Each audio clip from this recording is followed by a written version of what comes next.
Hey, are you even listening? The KritzKast. The TF2 podcast. With these jerks.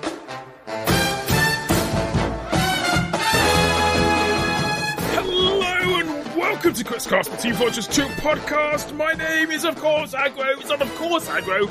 I think I've already had this conversation with myself a few minutes ago. It's merely Aggro. It's not merely Aggro. Anyway, I'm drinking a Dead Pony Club beer for Brewdog. Please sponsor us, Brewdog. But I'm not the most important person on this show, despite what my brain tells me. There are two guests with me this evening, the first of whom is UEK Crash. Yo, I am UEK Crash. I make the maps. Community map maker. I've made Probed and Moonshine event in the game. I'm also senior staff member at tf2maps.net, and I am currently drinking a Founders Rubaeus Raspberry Ale, and it's delicious. Dang, that sounds awesome. I want some of that. I also want some of our next guest this evening. You need to bring the energy down, Aggro. We cannot match this. All of this energy all dispensing in the same place. It's disturbing. Anyway, Grizzly Berry, welcome to the show. It's good to have you back with us in the fold, as it were. Thank you. It's good to... I haven't ever been here, so I'm not really back, but thank you for having me. I'm so wonderful. Is this your first time on our show? It is, yeah. How is that possible? I haven't gotten the invite. I'm genuinely shocked by this. No, seriously, wait, I'll turn back to my normal voice. There it goes. I'm actually genuinely sure it's weird that I can do that back into the voice. And there was a knob on the side of his head that he just turned down to fix that. That's not what the knob's for. Anyway, Grizzly, it's great to have you on. You are like a legend, a genius.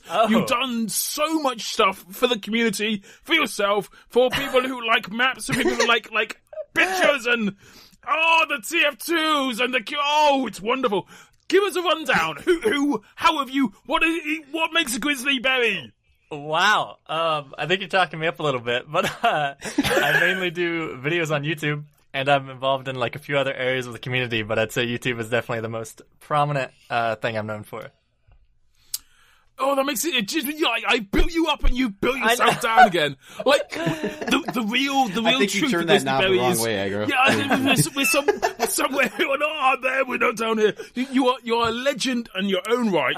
Thank you very much, yeah. You're at least gonna take some credits for TF Crew. At least the creation of it and the promotion of it.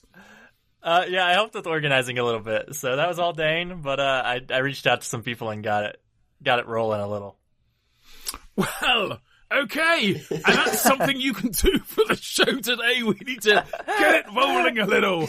So, normally at this point I would be doing the rundown, but given your tactic at getting things rolling, Grizzly Berry, would you mind taking us through what we'll be talking about in this show? Oh gosh, I would love to. So first off, we're going to be covering some of the most recent updates in TF2. We had a couple things going on this week. Am I allowed to go into specifics, or is that for later? Well, it's your show. Take it away. Do whatever you want. Okay. Well, we had a few updates going on. Also, Valve announced the Jungle pack that they're working on, so a little bit of that. We have Banny's Climb competition. That's coming up as well, and we'll also be discussing DreamHack Winter 2016. And a little bit of stuff on the Saxies as well. Right, fantastic. It sounds like a good lineup. I'll just sit back here and let you guys carry on with the show then, shall I?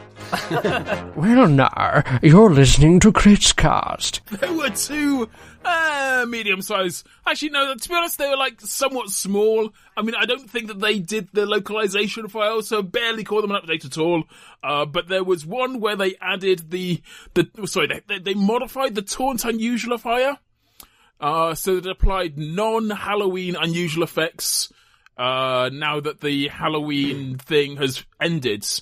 Which, personally, if I had one of those, I'd feel really, screwed over if I used it up, and then it's like, okay, now you have access to all the taunts, not the ones that everybody else had. You used to only have, 4, and most of them were pants. But if you didn't use it, suddenly it's worth, 17 times more than it was before. Haha, suckers! Oh, bum. So that's a thing. I didn't get one though, so I don't care. Did you? I mean, we Not my talked about problem. this last week. Did you guys open any crates over the Halloween thing? Because it was like they were dropping like flies, and it was a great time to get like unusual hats and stuff. I did. I got 5 crates. I bought them on the marketplace because I couldn't actually get the contract thing to work at the beginning. I think it was messed up, but I never earned a crate. I just bought them on the marketplace thing, and I bought some keys, and I got my second crate. I unboxed an unusual. It's the first one I ever unboxed in my entire history of TF2. The past 8-9 years, I actually managed to get one. So damn, wow! What did you get? That double drop rate. Did you get anything good, or was it just like a pants thing? Oh God, I don't remember. It's obviously not very good. It was that great. I meant forgot that it. much to you. Yeah, Wow. I opened a few. I didn't get anything. I opened like 5 or 6. Nothing too great. Well, that's a bit of a downer. Anyway, Yeah. so there was they added jungle tag for the workshop submitters. Oh, of course they did. Oh, I remembered what I got. Oh, okay, go ahead. No, please. I got the wide-brimmed bandito with a Starstorm Insomnia unusual effect. Ooh. And it's an unusual engineer hat, and that's my least played class. That's why I don't remember. Do you know, I've got 2 Australian weapons that have dropped. The sticky bomb launcher and the pill dropper thing. And for demo, I never played demo. I think that if you never play a class, then Valve automatically gives you awesome things for that class to try to encourage you to step outside branch of your... out a little bit. Yeah. Or else just so that you'll have something to sell. Yep, so that's a thing. Right, so they added the jungle tag for the workshop submissions. We'll get onto that in a few minutes when we start talking about, like, Welcome to the Jungle. But on the 23rd, they also had another update, which was to add the Jingle Jam 2016 Community Medals. I can't remember what that was, but I'm sure we'll look into it sometime in the future. Oh God, what is that? Yeah, It's the Jingle Jam. Hoping you guys would know. Oh, it's something to do with marmalade or breakfast confectionery and bells. Jingle Jam. Yogscast. It's Yogscast. That's what they do. Is it? A big event thingy, and that's what that's for. I remember Wow. now. Ah, that used to be with TF2 Mix-Up back in the day. Damn. Okay. I feel a little bit sort of ejected now, like they don't need us anymore. Alright, so good luck with that one. Also, they fixed the casual mode search criteria, sometimes not loading properly when starting the game. It seems very boring. Updated the unusual cap to support unusual taunt particle effects. Okay. Which is cool. Yep. Bully for those few people who have an unusual cap. Lucky them. And the unusual taunt effects now follow the player during taunts when the player moves. That seems important. Seems like a fundamental principle of the game is just being, like, upheld. Well done, Valve. You've done something right eventually. Okay. So, getting onto the meat and potatoes. I don't know, maybe... Multiple, plural potatoes. Plural potatoes, not just one, I'll have you know, sir. Valve did an update to their TF2 blog, essentially saying, guess what, folks? We're going to have, as a community-related... Not even community-related, I didn't even say it. It's going to be... Start submitting stuff now with a jungle theme, because that's where we're going to be going at some time in the future. Yep. Yes. Exciting commentary on the Love jungle working theme. with professionals. Yes. Oh. That is a thing, in fact. Yes, indeed. So, okay, I'll jump right into it because I do know some stuff about it. I have some stuff to say about it. Oh. A lot of people are seeing it and going, well, what is going on? This is skipping Mayan. That's the big, the one that it seems like it was very similar to. Valve sent us an email a while back. They didn't put it on the blog. I really wish they would have because it hasn't gotten out much. So you guys, this might be new information to you guys. But they basically said they're no longer going to be doing community updates the same way they always have. They're going to use the community initiatives like Mayan, Frontline, whatever, in the past. All that stuff. They're going to use those as an idea to say, hey, is the community interested in this theme? If they're interested in that theme, they're going to make an official blog post and say, hey, we're looking for stuff in this general theme. Make stuff for it. It's no longer going to be an exclusive group of people doing these community updates like it has been in the past with, like, community leaders and that separate group. it is now an all-encompassing, everybody's invited, everyone's involved, not keeping it from the community. Okay, you say they sent you an email. Did they send you an email, as in you? I did not get the email, but they sent it to a bunch of other creators. I wasn't cool enough to get that one, I guess. But no, they sent it to a handful, and those people basically just distribute it. I have the full email here, if you guys want to hear it. But we've got half an hour. Go for it. Right? Okay, and I'll try not to screw this up. Because I hate reading a script, and now this is basically a script for me. Now you're just reading a script for thousands of people. Go for it. The stage Thanks, is yours. Agro. No pressure buddy. at all. Hold on, I need to drink a beer. He needs to drink an entire beer before starting this. Hold on, let me chug down. this. Okay. In an effort to improve the process, the Team Fortress 2 team has changed how we'll be handling future community-created updates. From now on, these updates will be open to the entire community for contributions via the Steam Workshop. Themes for updates can be suggested to the TF2 team, and if selected, will be announced via the TF2 blog, including a timeline for submissions and how the revenue from the update will be shared, which they actually didn't do.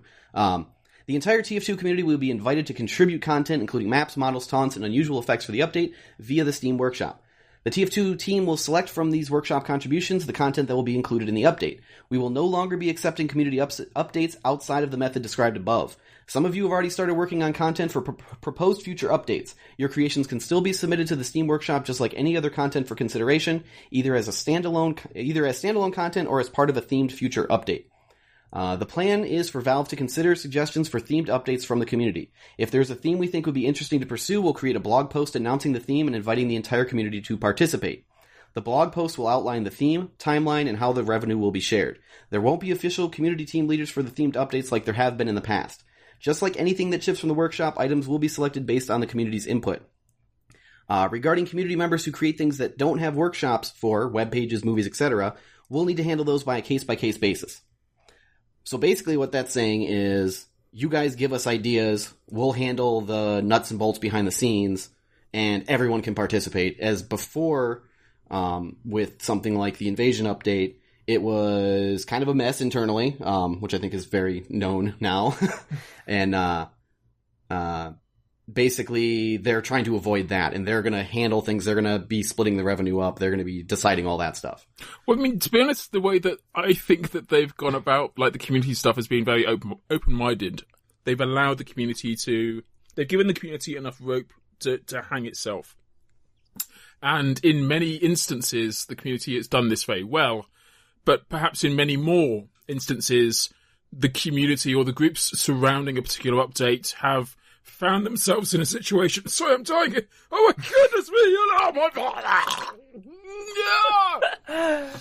Okay, so Grizzly Berry will carry on without him now. Yeah. No, I actually think this is like a good idea because it opens it up to like everybody. So even though I feel like the average quality of the content will go down, since there'll be more of it, I think it'll be better in the end. Yeah, I think the problem with it before is that it was very, like, click, good old boys club. Like, right. I only got into Invasion because I knew the right people, and, they were like, hey, we need another mapper, bring on Crash, basically. Like, that's basically how it happened. Like, and I can see a lot of other people who could be very talented mappers, or item makers, or unusual makers, or taunts, and they don't have those same connections, and they don't get a chance to participate. And so it's probably good they're doing it this way. It does leave some people concerned. Like they said at the end of it, the people who make the web pages, like we have, Smash Man, Void, and Retro. They did the Workshop of Horrors, and they do all the Workshop Wonderland. They did the Frontline websites. They've always done those really, really good websites, and they're like, are we gonna have a place in any of this in the future? And like, that's what we do. Like, yeah. I think realistically the answer to that is no, that there is no place for them in a traditional role that the community would otherwise fill out. That doesn't necessarily mean that there won't be a place for them if they're able to adopt the skills that they picked up. But I think like the artists in particular, hand-drawn art and whatnot, if you're able to transition that skill into maybe skin making, then maybe there's a place for you. But otherwise... It does say they'll handle it on a case-by-case basis, though, which makes me think that they're at least considering like bringing on a team of people from the community to make an update website, which would be awesome. I would fully encourage that, and I'd hope they would, consider that. That'd be really cool to see. Yeah, and that also means it allows the core team to be expandable and contractable on a need by need basis, like hiring in contractors to do a particular task. And in many ways, that's how they've handled the comic book. In that they've brought someone in specifically to do a comic book, and then there's no expectation that they'll have continue to work with Valve after the comic book is done. Speaking of which, where's the comic book? Yeah, so bi-monthly, yo. I'm sure. Bi-monthly. Whatever the hell that means, because it doesn't mean anything by anyone else's definition. Also, we're going to get it before the end of September. Probably, but not this year. Right. I'm hopeful.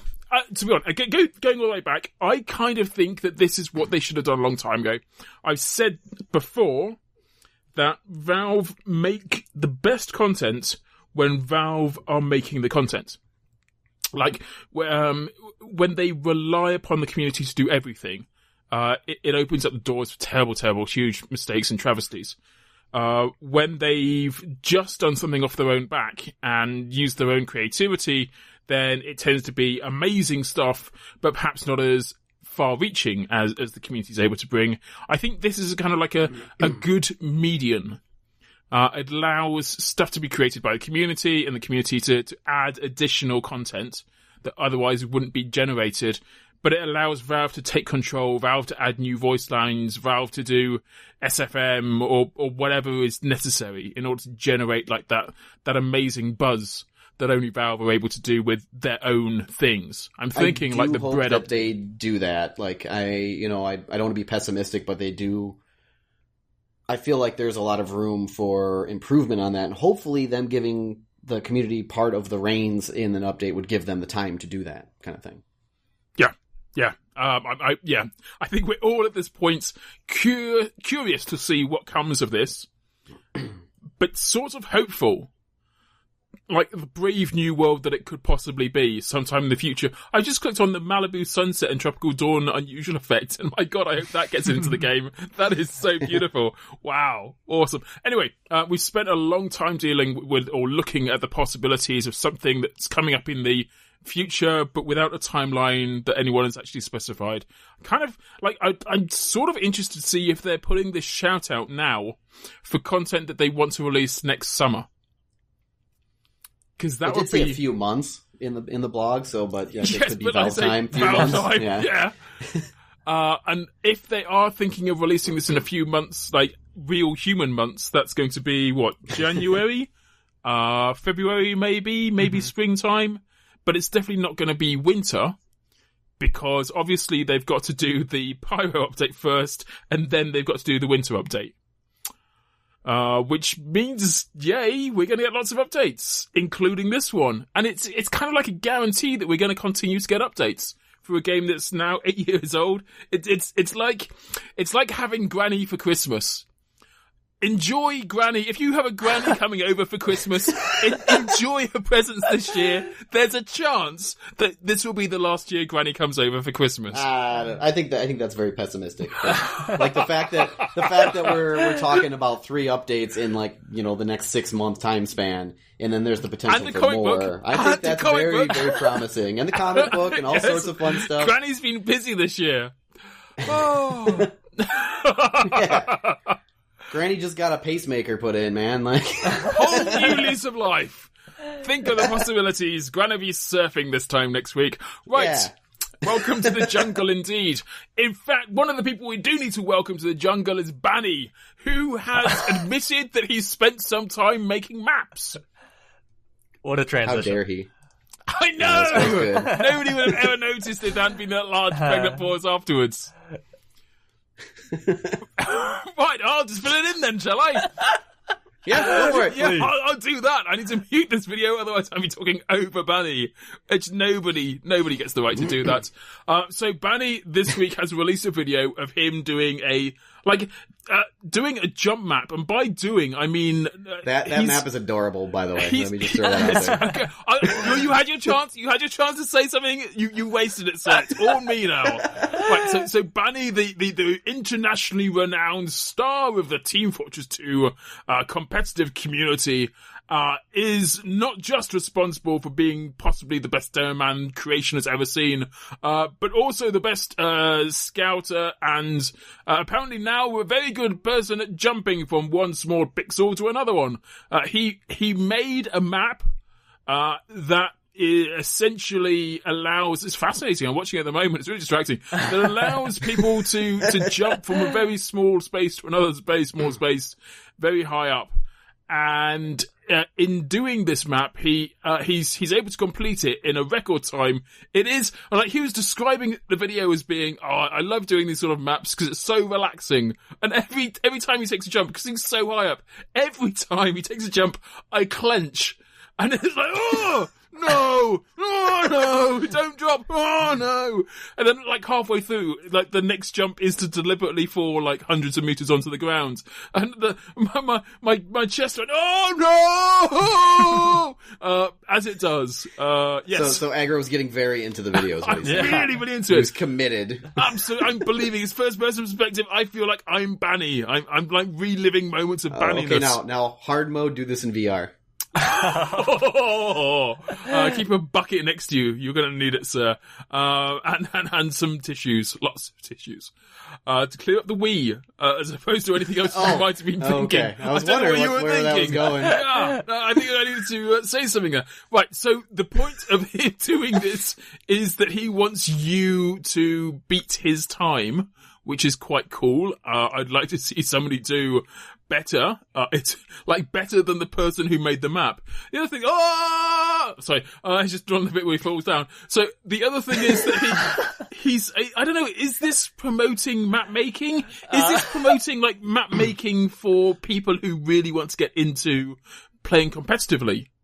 Like, if you really want to understand the language of the game and the structure. I think this kind of thing, I could see somebody seeing this and going, I could do something like that, and they could. This is really simple stuff to do in Hammer, and you could learn the basics of the program to do something like this and crank it out. You could probably do this in a night, of like learning the program and, trying things out. Maybe a little bit longer than that. It is Hammer. But that could be a good introduction to somebody who wanted to get into map making, because they say, okay, well, I can make a box with all these little bits and pieces, and I got in game, and like that's like one of the most exciting things when you start off is like getting into your first map. And I could see doing something like this and somebody having fun, and then transitioning on to making something more serious. So I think it's cool. It's my 2 cents on that. I agree. I think anything that promotes map creation in any way is good.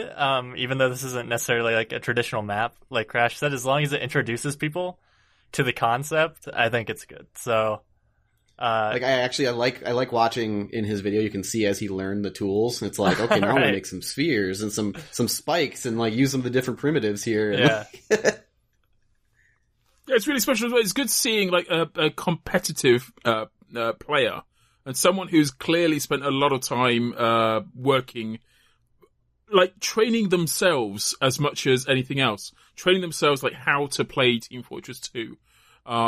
Realizing that there's more to be gained from this, and I guess if you follow this the whole way through, then maybe like people will learn to appreciate. They'll either appreciate Banny more, which I'm sure Banny will love, but they'll either appreciate Banny more, or they'll appreciate the skill involved in moving through a map more, or they'll appreciate the amount of effort that goes into creating a map in the first place. So it's kind of a win-win, and this is one of the few times where I kind of want to celebrate Banny for doing something so out of the box. Yeah, it's something neat, something different. I think it's going to bring attention to all the things that should be brought attention to. His channel, mapping, coming up with creative things like this. It's a gateway drug to more creativity. Wow. Okay. I hope that goes as a tagline on his channel next. A gateway drug to creativity. Right. The other gateway you could take if you're looking at perhaps competitive Team Fortress 2 is to see what has happened this week with DreamHack Winter 2016. Did either of you guys watch this event? I didn't. I had to work, and then it was. I haven't had time. Yeah, Sweden, it's been holiday week. Yeah. Well, I work at a grocery store, and it's like the busiest week of the year of, selling all the potatoes in the world. So. Did you? So I haven't had a whole lot of time. Is it just potatoes, or did you do the whole sort of parsnip thing this year? It's like 90% potatoes. Do you guys have like Brussels sprouts? Is that? Oh yeah. We have the full variety of produce. Oh wow. But it is a full featured produce department. Nice. It's just a potato I went through literally 2 tons of potatoes. So I'm questioning now how we're going to get back to the actual content. I know, right? I ruined your segue. You had that nice smooth transition, and I'm like, no, we're talking about potatoes, goddammit. Damn you boys! You listen to me and my produce talk. You and your potato You women. know where they grow a lot of potatoes? In the country of Where's that? Sweden, which is where DreamHack Winter happened this year, coincidentally. Nice. Fantastic. Well, I'm glad that you mentioned that, because yes, DreamHack Winter did happen just as we record this, a few hours ago, but actually, by the time we released this, many, many days ago, because I've been really lazy about doing updates for something, many, many days ago. So, it was special for a number of reasons. The first of which was, it was invite only. It was also, like, the teams, like, Froyotech wasn't playing. That also kind of makes it super special. Like, it was Sweden? It was Sweden versus Denmark versus other places that are Northern Europe-y based. I don't know. Yes. So very, very specific location of people who are competing. They tried some different things in terms of camera work. We had Sigafu on last week for episode 401, which is up on YouTube if you want to go check that out. Yes, we're talking then about the things that they might be trying out and the different sort of techniques. And I think they really sort of shined. They had the ability to make content that was viewable, that was from the perspective of someone who isn't necessarily super into Team Fortress 2, doesn't understand the full pushes, the moves that are involved. They kind of really broke it down and stepped back far enough that it became much more accessible as an esports. I really enjoyed watching, and you can go and watch the VODs now. I'm sure they're going to put them up on YouTube in the fullness of time. But I enjoyed watching this from the perspective of someone who is not super duper 100% into esports, but loves seeing good competition. Yeah, that's cool that you did that, because I know that is a really big problem they have with the competitive casting and stuff like that. It's like, okay, you can watch this and you know what's going on if you play TF2, but if you don't, you're just completely lost. One of the cool things they did with this was that when they did first-person perspective, they also did, so you're watching the character, but you also had like a GoPro on the person who was playing. And as they moved the perspective between the different players, so did that GoPro image of the person. Like it was a live stream of the person playing the character you were watching, which if you think about it from a sort of where am I standing and where am I looking perspective, what you should have been watching was the person who's playing's hands. That would have made more sense. So if you had seen like in the lower third their hands and their keyboard and their mouse while they were running around, that would have kind of been cool too. Although it would require a lot more cameras and a certain layer of complexity that nobody actually needs or realistically wants. I do like that they put cameras on them, because like I've always thought in the past that I wanted to see reactions of the teams losing or winning, and like people getting excited about cool plays. Like that's you catch the excitement from them. So it's cool weird as well, like seeing the fact that there isn't a huge amount of excitement. Like these plays, amazing plays. Like everyone, it seems like we've inadvertently got live video footage of them just falling asleep. this was recorded 4 days ago. Then we put them up in bed and like videoed them, and now we're playing it back for you while they're doing this amazing move. Takes a lot of concentration, man. The only person that I saw there I think it was the final between Sweden and Finland, like the only person there that I saw that was actually kind of looking like super into it was Herpy, and the only reason he looked into it was the fact that he was wearing like a Pikachu hat. And the Pikachu hat looked really, really into it. And the Pikachu was like really smiling, but he was like, "Oh, I'm falling asleep. Like, what is going on here?" Pikachu's real stoked to be there, man. He was totally on the edge of his seat. Pikachu was edging towards infinity. Right. I think we've spoken, and I certainly know I've spoken. I don't know what you guys have been doing. Grizzly, we brought you on because you're a special person and you know things. You're really exciting. Say things to me. Were you packing potatoes? It's hard for me to say because I didn't really watch the event. I'm not super knowledgeable on competitive TF2, so I think the face cam thing's cool. I think that's a nice touch. It makes it more personal, you know, like it makes that connection between the player and the person instead of, I don't know, it seems like you lose a lot of that when you're just watching gameplay. You don't really know who's playing or anything, so I think that's a cool thing they added.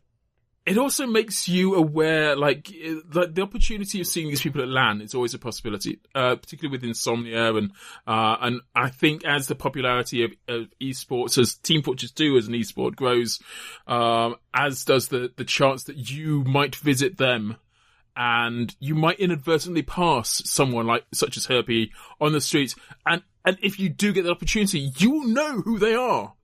I, for one, should be going to Sweden for like the next 3 years and saying hello to everyone wearing a Pikachu hat on the off chance it happens to be Herpy. So yes, yeah, definitely. I mean, that it's just definitely worth applauding the sense of adventure that comes from reinventing Team Fortress 2 as an esports over and over again each successive year. And I did see Sideshow bust in. I think he was doing the Overwatch stuff at DreamHack, and then he showed up and got hauled off by security on the TF2 stream. Yeah, Sideshow, you've done your bit. You've done your years. Off you go to Overwatch. We don't need you anymore.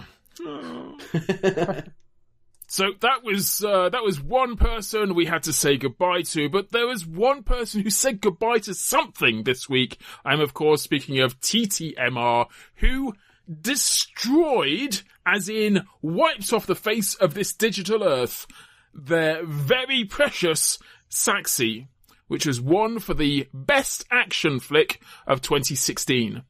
Wow. Why would anybody do that, Aggro? Well, that's a question. Why do you think anyone would do that? You only have the show notes and you can bloody read it for yourself. Man, I have not the slightest clue. Maybe he just did not feel he was deserving of that award. Well, that seems to be the case if you follow through the... thanks for doing that for me. That was weird. That's a very strange transition this week. Okay, yes, it does seem to be the case. TTMR has been on Reddit and dropped a few comments in there, essentially saying that though he won the best action flick, he only submitted, or in fact resubmitted, a remastered version of Pybro to win the best action on the hope that the animation was good enough to be considered, and he'd get a nomination, which would net him like the what's the camera thing called? Memory Maker. Memory Maker, that's the one. So he was really after a Memory Maker. He thought that some of the other content was better than his, and he was slightly miffed to discover he didn't actually walk away with a Memory Maker. He walked away with a second Saxy. And from what I've gathered too, I'm not real involved in the Source Filmmaker community, but it's kind of like, what's the word? Like a faux pas to resubmit something like that. It's frowned on a little bit, and he's like, I don't want to win. Just, give me my Memory Maker and let me go. And then he won, and he was like, no. That's what I gathered out of it. So he actually, he name-checked Dastardly as being as creating an animation that he thought was better than his and more deserving of the win. But I think that's okay. For one thing, I don't think it's his choice.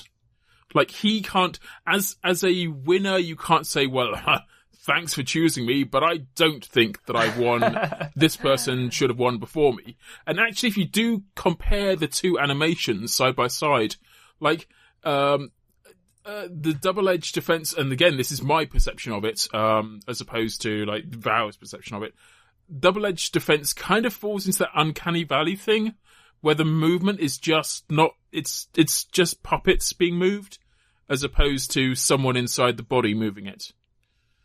So I didn't think the animation was completely on point. And the other thing is that in that same category, you've got Timeless Thief, and if for that matter, Bleeding, which I thought was genuinely awesome animation. So I think of the other groups that were nominated to win, Bleeding and Timeless Thief stood a better chance if Pybro had removed himself from the winners list. Yeah. So, bit of a weird one.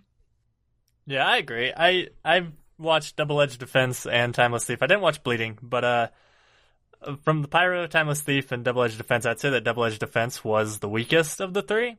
For the reasons you said, the animation seemed a little off. The fight sequences in the Pybro I thought were really good. Yeah. And I just comparing that to the Double Edged Defense, I feel like there wasn't, any comparison. Yeah, I mean, the Pybro, the fights between, like, engineer versus engineer, beautiful. There were lovely sort of camera shots. There were lovely moments where the camera would spin round or pan back. There would be a slow-mo bit in the middle of a fast motion animation. It was much, much better, technically, than Double Edged Defense. I don't think either one of them were as good for feel and for camera motion as Bleeding. But that was just of those that were nominated. And is it right to submit a Saxy entry if you don't want to win? Yeah. I think they were in a good place. They weren't, I don't think they were doing anything bad necessarily. I just think it ended up being negative for them. Like, as usually people want to win when they submit things like that, Yeah. So I don't think they had bad intentions or anything like that. Hopefully something good will come out of this. As indeed, I hope something good has come out of this conversation with the two of you. We've sort of wound up in a situation where we are now having to ask our hosts, our guests who come on the show, give us their time for their opinion on who is Player of the Week. So, gentlemen, you've had at least 3 minutes to think about it now. Can you tell me who you are putting forward as this week's Player of the Week? I mean, we talked about who we wanted, but I feel like the conversation has led us astray for now. Yeah. I just realized that as well. Aggro. Oh, Yeah, I'm so sorry. It swung us there.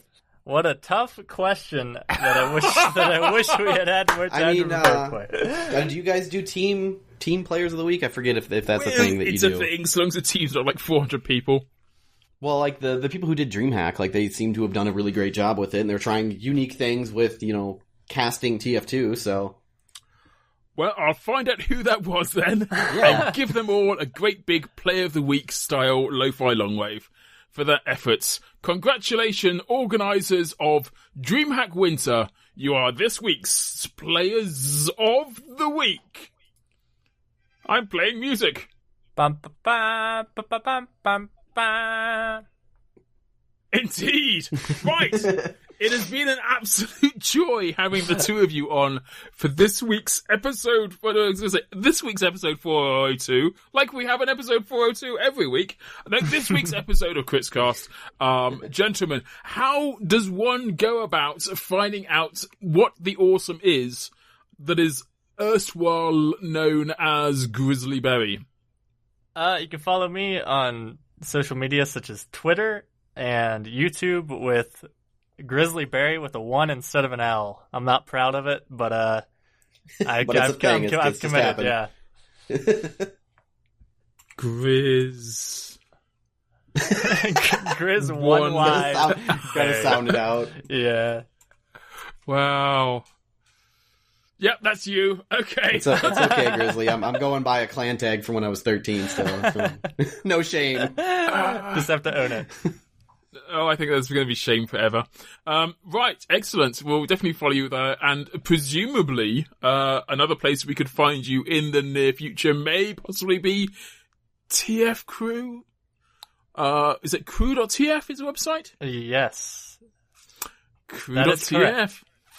Or look forward to the possibility that might be a thing that happens at some Maybe. time in the future. We don't really know. We never know. We don't The know world what it is. is It's all just a countdown. And mystery. it's doing its thing, and Yeah. no one knows.